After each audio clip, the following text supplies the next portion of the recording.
যে বয়সে পর্দা করে আপুটা টাকার কথা করে, সে বয়সে তিনি খালাতো ভাই মামাতো ভাই বলে টিকটক করে।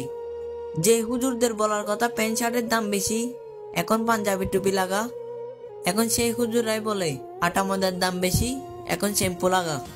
যে বয়সে ছোট্ট মেয়েটিকে কোরআন হাদিস না শিখিয়ে বাবু শিখানো হইতেছে ভাই, তার প্রমাণ এটাই, কিয়ামত আর বেশি দিন নাই। যখন তুমি লা ইলাহা ইল্লাল্লাহ বলো, তখন তোমার দুটো লড়ে।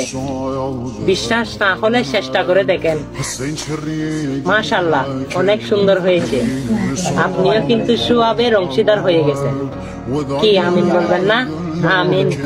যদি পাপ করতে করতে ক্লান্ত হয়ে যাও, তবে নামাজে দাঁড়িয়ে যাও। রাসেল ভাইপার সাপ নিয়ে মানুষ এরকম ভাবে ভিডিও বানাইতেছে, গুজব ছড়াইতেছে, মনে হয় রাসেল ভাইপার সাপ তাদের ঘরের ভিতরে ঢুকে গেছে। আরে ভাই, এই সাপের থেকে শতগুণে বিষাক্ত সাপ হয়েছে কবরের সাপ। এটা নিয়ে তো কেউ ভিডিও বানাইলেন না, আর এই সাপ নিয়ে তো গুজব ছড়াইতেছেন আপনারা। তো যাই হোক, এই ভিডিওটা সবাই শেয়ার করে দিবেন, যেন রাসেল ভাইপার সাপকে ভয় না পেয়ে কবরের সাপকে সবাই ভয় পায়।